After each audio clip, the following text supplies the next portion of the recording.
We're back, the second hour. Hey, I want to welcome Christie Browning. How are you? And welcome. Thank you. And I also want to welcome Joshua Gale. Welcome. Thank you for having me. Thank you. I want to read a little bit of your bios, and then we're going to go right into your TEDx experience. With an enthusiasm that can't be dismissed, Christie Browning is on a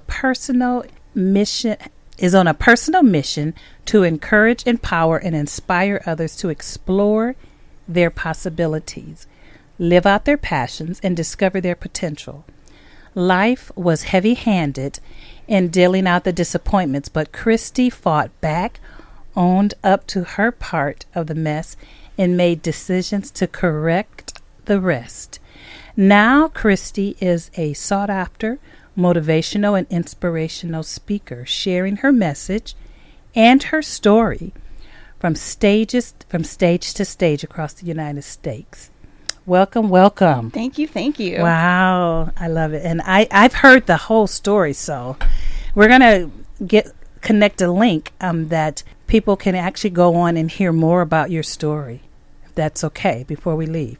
Joshua Gale is the executive director of Just Neighbors, a homeless shelter for families in Fort Wayne, Indiana, and is the chairman for the Fort Wayne Area Planning Council on Homelessness. He has also worked in Philadelphia at Philadelphia Lutheran Missionaries as a mission developer, and in Lima, Peru, as the executive director of Castillo Fuerte, Casa, help me out. It's a difficult one. Castillo Fuerte. Okay, I wouldn't have gotten that right.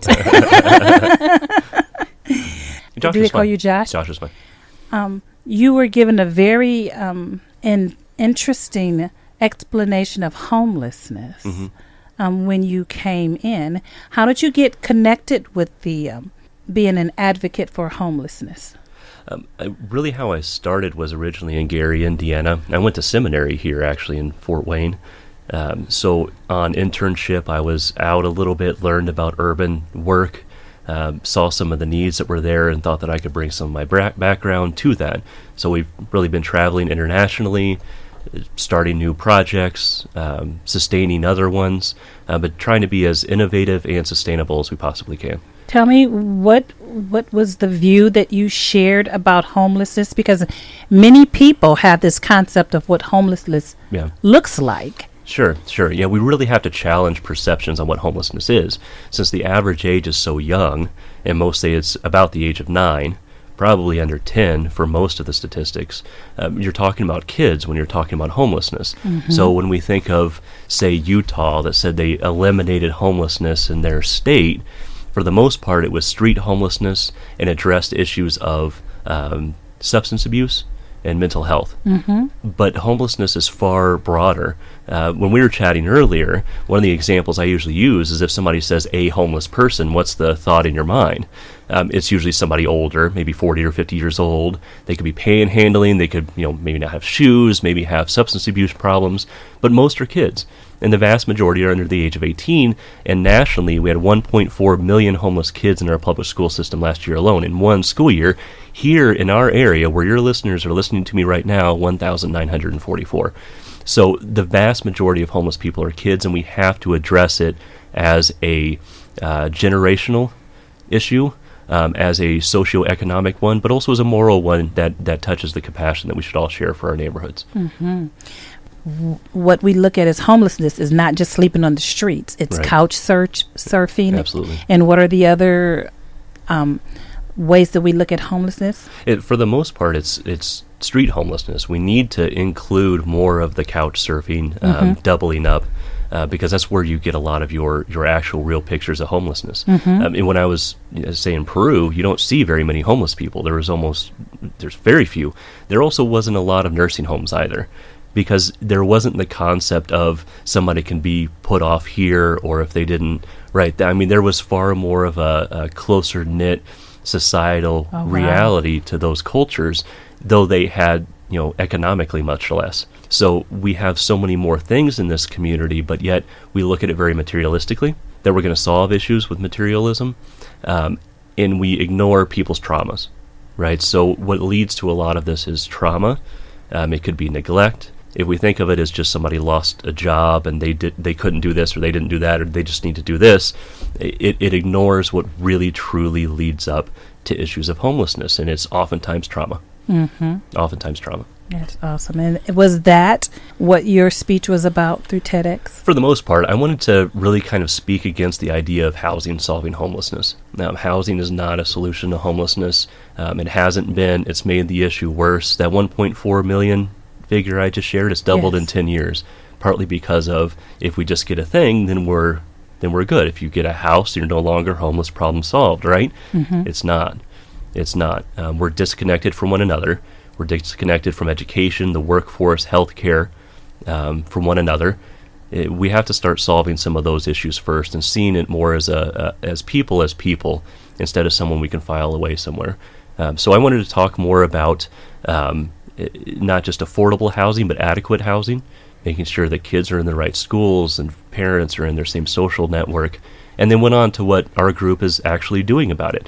We do more to prevent homelessness than we do in housing homeless people. And I think that is the true solution to homelessness in the future, and especially locally, since 9 out of 10 kids are victimized during their time of homelessness. It's imperative that we are able to actually prevent homelessness before it starts, keep people where they are. I think those are broader goals, and I wanted to forward that conversation with that TED Talk. That's cool. Hey, you're going to have to come back and we do a whole show Sure would. on just neighbors and homelessness. Sure would. Love to. Miss Christie, and what was your talk on? So the theme for this year's TEDx event in Fort Wayne was momentum. Okay. And a lot of people took their own take on what momentum may be or look like or be attached to their topic. For me, I kind of went more direct with the topic of momentum and kind of addressed this societal concept where we're standing around waiting for momentum to happen to us. Some sort of circumstance, some sort of uptick that's a positive thing for us, when in reality, sometimes those things don't happen. Sometimes we're left standing there for a really long time waiting for momentum, to happen to us.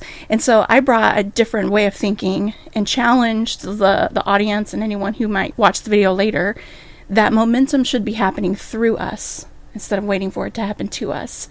And so the concept was, how can we generate momentum and a positive progression from the inside out? And what sort of tactical steps can we take so that we're not standing around on the sidelines waiting for someone to invite us into the game of life? We're writing our own playbook. We're getting our own permission to go do it. We're not standing still waiting for it to happen. That's awesome. Talk to me about, guys, the process of getting started. Well, mine was rather interesting because it's probably not the ideal way to have gotten started. I saw a post on Facebook that said, hey, we're looking for speakers. Here's where you can apply to be part of the event. And the day that I saw it, I was at home with the flu in bed scrolling through Facebook. And so I saw the thing and I clicked on the spot to fill out the application and literally had to prop my phone up on a pillow and type because I just had zero strength. But I knew if I didn't respond right then, I would, 1, lose the post and not figure out how to get back, or 2, talk myself out of doing it. And so I did it. And then the follow-up to that is you then have to submit a video after so many weeks. And I had been in a car accident. And so when I had to do the video, I still had black eyes and really swollen face. I looked like I had been in an accident. And I thought, this is the worst way to submit a public speaking video. But I thought, I have to do it. I can't wait to. How many videos did you have to? How many run-throughs did you have to do? Maybe 2. Oh, really? Yeah, and then I just submitted it with an email explanation as to why I look like I'd been hit with a bat or something. It looked awful, black eyes and the whole 9 yards. But it's actually a true testimony to the fact that sometimes you just got to jump in. Sometimes you can't wait for the conditions to be perfect or be right. And you created the momentum. Go. Yeah, you just got to go and do it. So it's kind of a funny story how I got there, but it worked. Yeah, my story is not anywhere near as exciting as that. No car accidents, no black eyes. One of the other speakers, Jennifer Benrejo, had brought it up that I should think about applying toward it, and that's what I did. TED has always been a bucket list item for me. Yeah, because I mean, a lot of us, Christy the same way, myself, Aaron, Johanna, a big part of what we do is public speaking. So it's a strong role of what we all as leaders in this community have as speaking, and it's a different context, and that's what I was really looking forward to, because when I give presentations, it's kind of for different purposes. It's either running meetings for particular community action projects, or talking to supporters, that kind of thing. So this was a different context. I'm not selling anybody anything. I'm not looking for donations. I'm not. The word momentum, I think, is a good one to use, because what we just shared at the top of the interview, I want to forward that conversation. I want that momentum going forward of how we talk about homelessness, but actually a lot of things really in this society, to really look at the people behind it. So that was really what kind of got me to want to apply. And once it was over, you kind of really miss it, The preparation process was interesting. I had an outline, and I never really wrote outlines. I come from a preaching background. I just stand up and you just kind of let it go. So I wrote an outline with my coach, because we all got coaches, and gave my presentation to my staff and the coach, and it lasted like 5 minutes. And I was nervous the whole time. I was sweating. I didn't know what to say. So for me, it's more when you're in that environment, when you're in the group, when it's actually happening, that's when I develop what I'm going to be saying. Wait a minute. You were nervous to stand in front of the TEDx, your coach group? The coach and our staff at work. Because they've heard all this before. I mean, they've heard me say these things all the time. They go around, do presentations too. But it was coming from a different perspective. It was a different context. No, it's just a whole different context. Because I kind of go off of how the room's feeling, how people are identifying with things. So the same thing that I spent 5 minutes on with my coach was 18 minutes by the time it was done.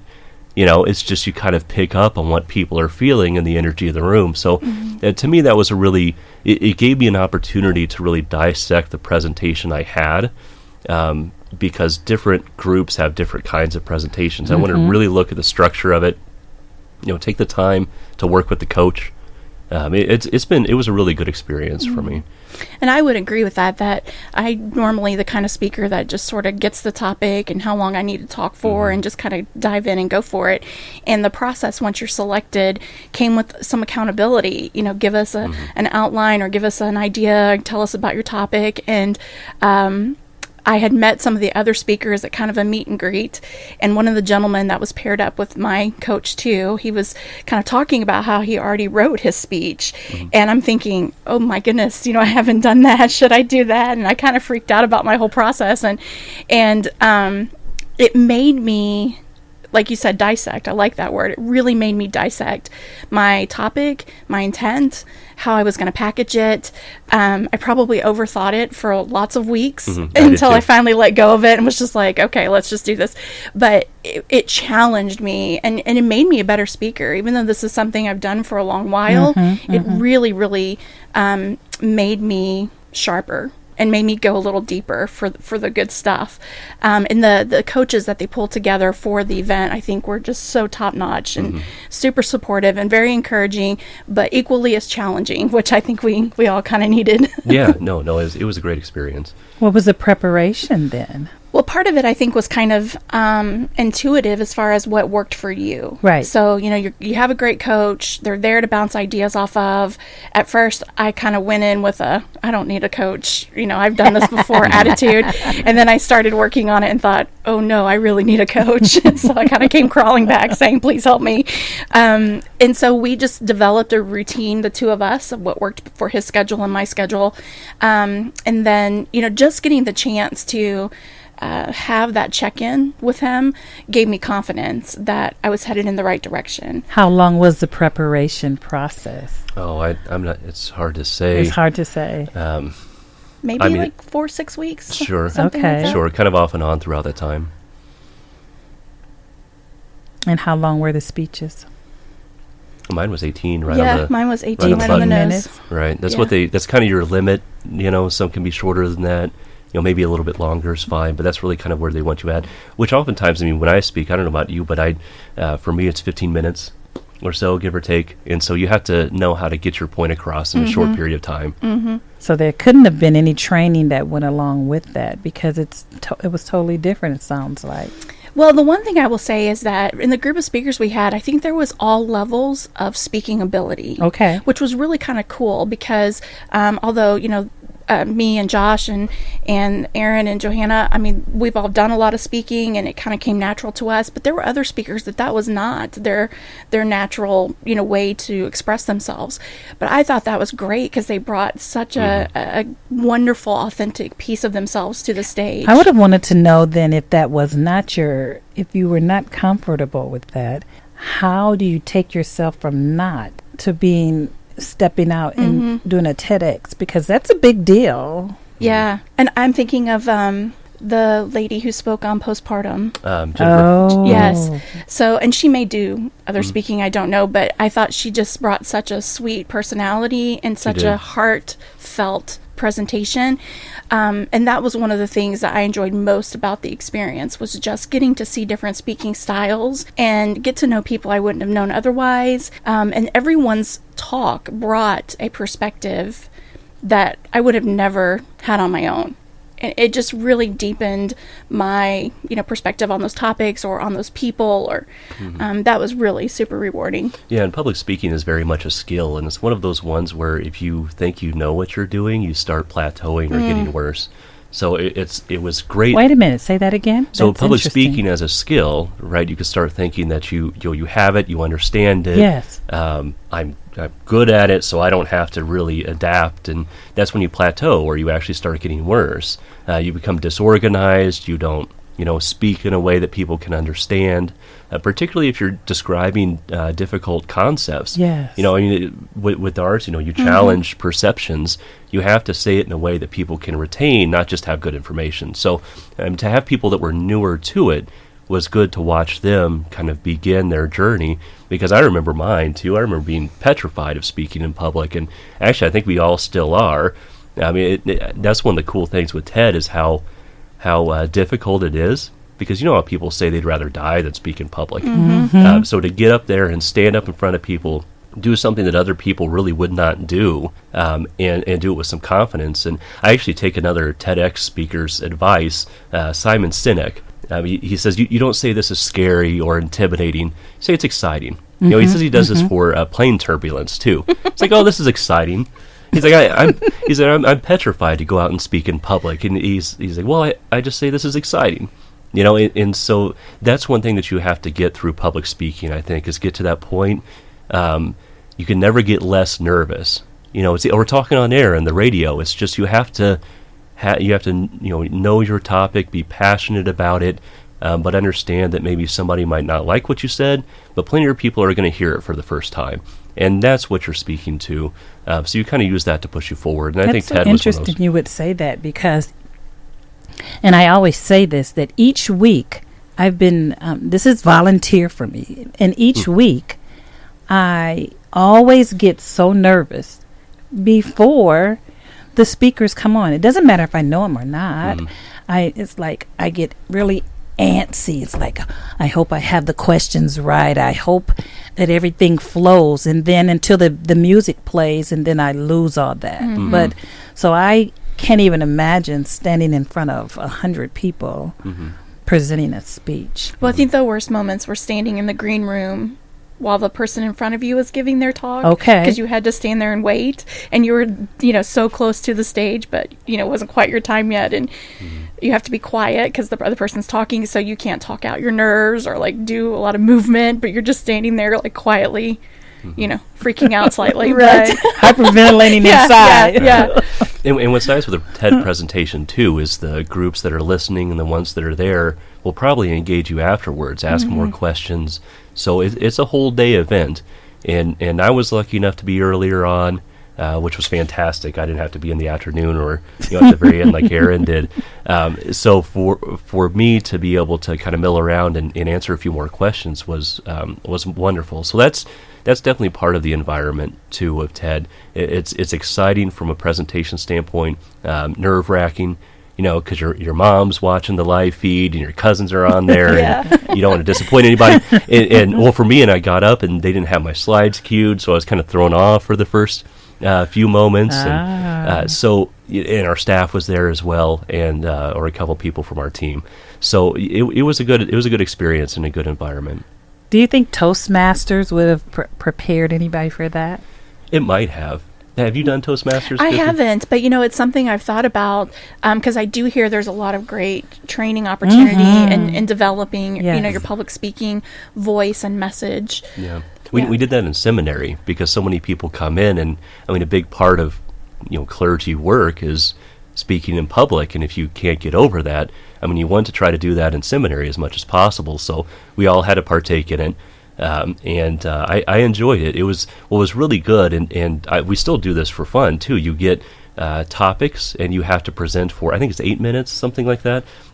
You're standing up there, they give it to you, and you got to go. That's Toastmasters, right? They do at that least also. the one, at least the one that I did, the Toastmasters group that I was in did that, and so that was a good preparation. I think that probably could have helped some, but they all did such a fantastic job. So many were transformational for me. Oh, good. I mean, the things that I heard, we've been talking about Jennifer's presentation on postpartum depression, because she's a friend of mine here in this community. She had her baby, and I always ask about the baby, but it tunes your mind to asking about the mother. How is she doing? How is, and I felt so bad because I was the one that would run up to her. How's the baby? Do you have any pictures? Right? I mean, so it was, Jake's was fantastic on his topic of what was it punk, I think, or something. They had to just make do with what they had. Yeah, and the DIY approach. that's right, DIY approach Wow. to it. Yeah, so it was a good time. Tell me about experience that you could have done without. We could have not had that. At the TED event that Yes. we could have done without? Yes. Well, Or even the whole journey. Well, one of the things that I think was kind of interesting is that the TED event is coordinated by local folks, and so they're volunteering their time just as much as we as speakers are volunteering our time.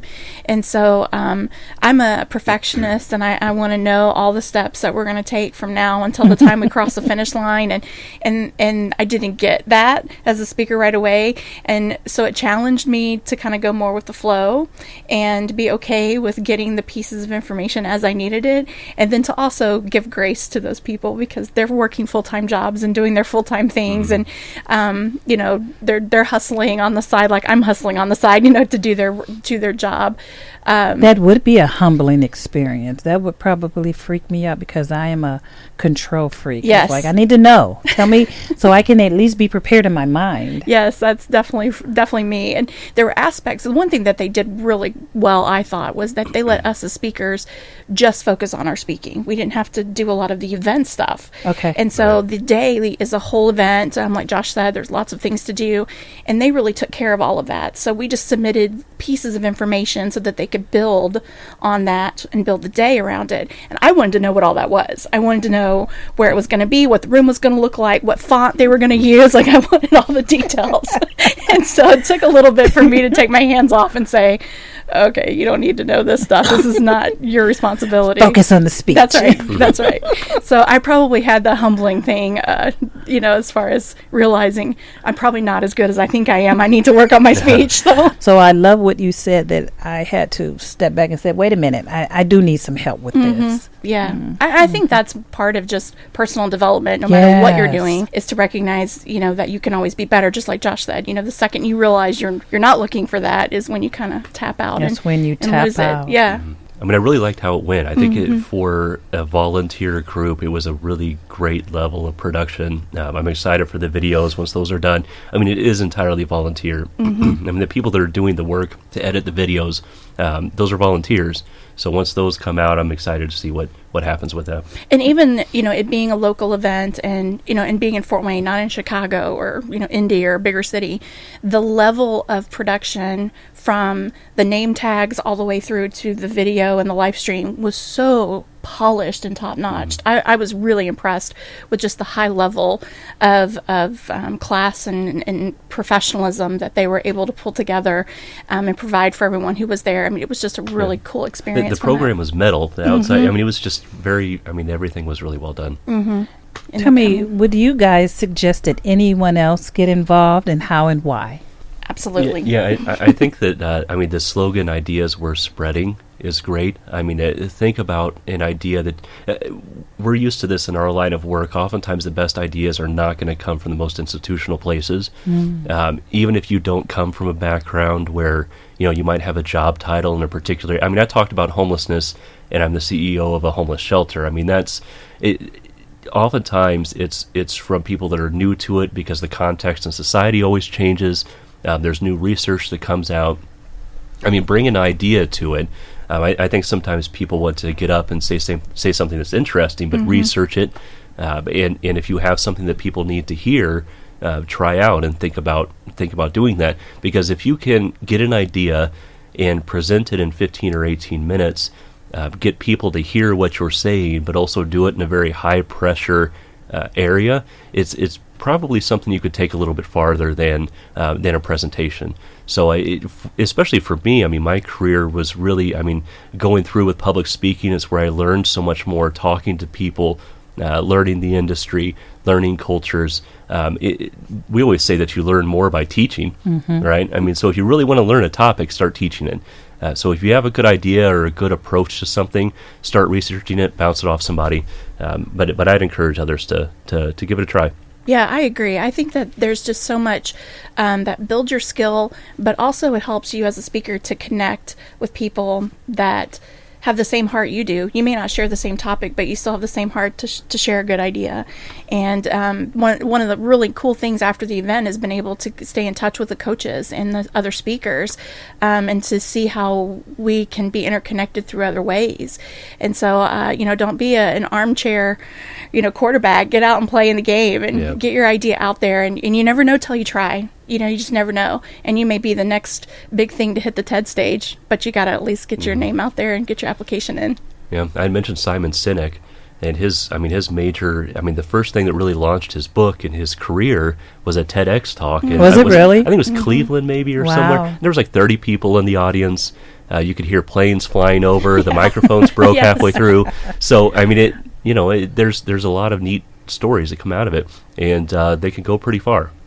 What would you suggest to someone who says, "Oh, I really want to do that," to just step outside of their comfort zone? Yeah, I think getting some opportunities to speak in a lower pressure environment. My 12-year-old daughter wants to run for public office, so she wants to be a senator. I know, I'm excited. So I always encourage her for that. But she's petrified of speaking to people in groups. Like, we can arrange the people to listen to you, and just and try it, and then kind of take some steps forward.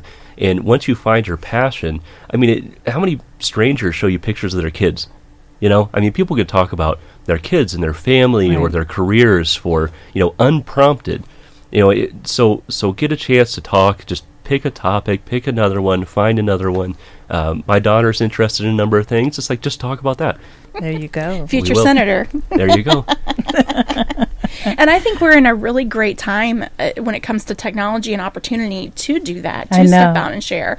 So if groups kind of freak you out a little bit, we'll start with a Facebook Live video or a YouTube video, and then take it to your senior community or to a nursing home or your church group, or just start making those little steps.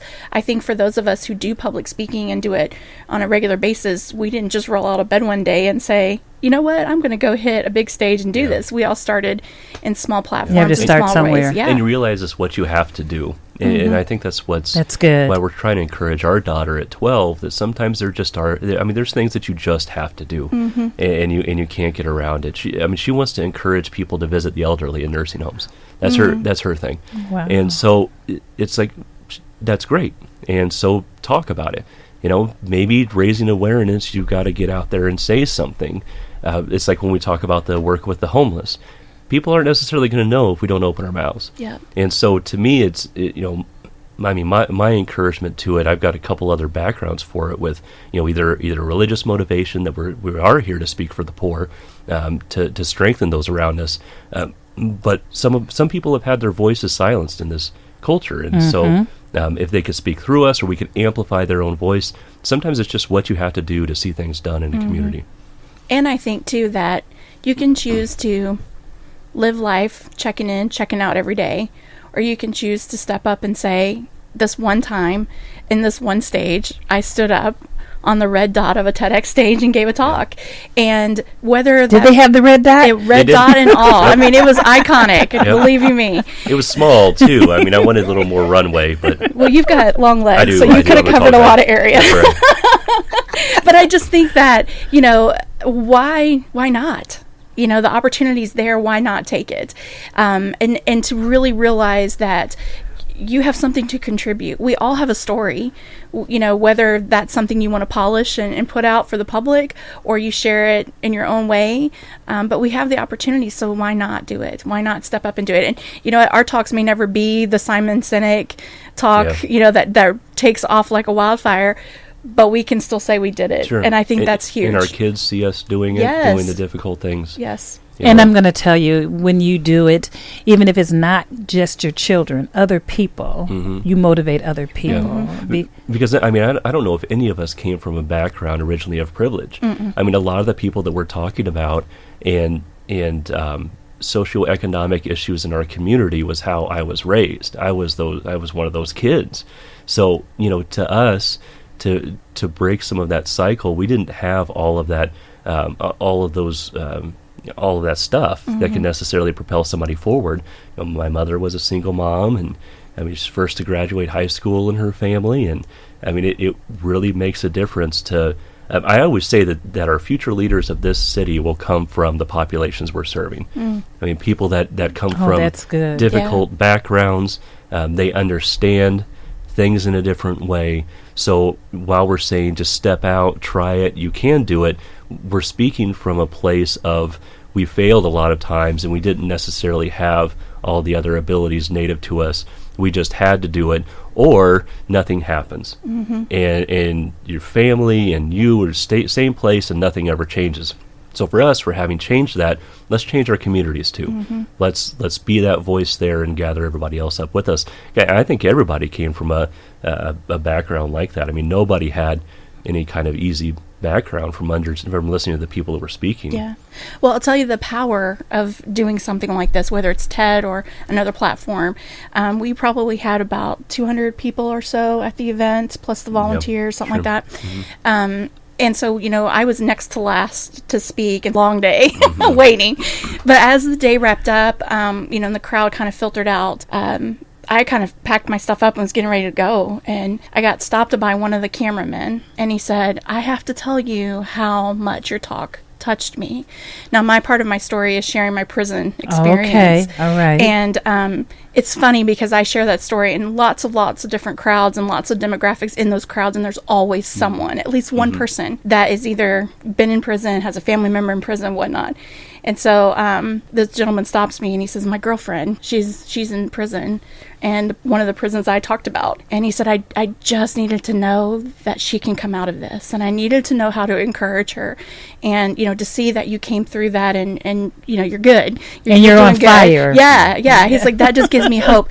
And in that moment, it's not about how many YouTube hits you're gonna get on your video, or how you looked in your pictures, or the red dot of the TEDx stage. At that moment, it's about the impact. And that's what I think we all have the opportunity to go out and do. Right. And, our mess can be our message, but we have to choose to step up and share it. And, that gives me goosebumps thinking about that, because there's power. There's power in that. And that is what every person brought to the stage, was the power of their perspective, their experience, and their story. Thank you, guys. Thanks for having us. You are listening to Speak Now with Gena, right here at 95.7 FM, WELT.